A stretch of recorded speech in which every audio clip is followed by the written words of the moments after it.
Remember when tech was king? Yeah, me neither. 2024 has been a horror show for tech workers. Thousands of jobs gone. Poof! It's like someone took a flamethrower to Silicon Valley, and it's not just the little guys getting burned. We're talking giants like Intel, Cisco, IBM. These are the companies that were supposed to be untouchable. Now they're throwing employees overboard like they're on a sinking ship. And guess what? The lifeboats are full. Competition for the few remaining jobs is fierce. It's enough to make you want to crawl under your weighted blanket and never come out. But don't despair just yet.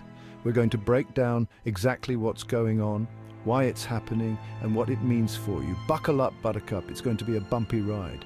And let's not forget the nepotism culture brought over by some Indian professionals. Family ties can sometimes mean job security for a select few, but for others it makes the job hunt even tougher. Let's talk numbers, people. Intel, the king of chips, is slashing 15,000 jobs. Cisco, the networking giant, is right behind them with 6,000 layoffs. IBM is shutting down its entire research and development operation in China. That's over 1,000 jobs gone in one fell swoop. And it's not just the big dogs. GoPro is laying off 15% of its workforce. Apple is cutting 100 jobs in its services division. Even the once mighty Meta, formerly Facebook, is feeling the heat. They're not just laying people off, they're rescinding job offers. Imagine getting that call. Hey, remember that dream job you thought you landed? Yeah, about that. So what's the deal? Is it the economy? Is it overhiring? Is it the fact that Mark Zuckerberg apparently wants to live in the metaverse and never interact with real humans again? The answer, my friends, is a little bit of everything. So the tech industry is imploding, people are losing their jobs left and right, and what is our fearless leader doing about it? Well, that's a great question. The Biden administration has been talking a big game about creating jobs, but so far it's mostly been talk. They point to the declining unemployment rate as a sign that things are moving in the right direction. But here's the thing about statistics. They can be misleading. Just because the unemployment rate is down doesn't mean that everyone who wants a job has one. It just means that people are giving up and dropping out of the workforce altogether. So while the White House is patting itself on the back, the reality on the ground is much different. People are struggling, families are hurting, and the government's response has been, well, underwhelming to say the least. Section 4, H-1B Nation. Are visas replacing American jobs? Now let's talk about a touchy subject, H-1B visas. These visas allow companies to hire foreign workers for specialized jobs, often in tech. The idea is that these workers bring unique skills to the table that American workers don't have. But here's the problem. Is that really true?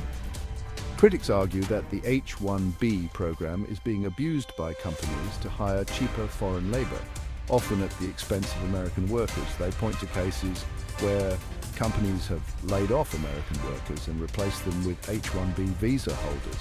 And let's be honest, folks, that's not a good look. Look, I'm all for diversity in the workplace, but not when it comes at the cost of American jobs. Something's not right when qualified American workers are being passed over for cheaper foreign labor.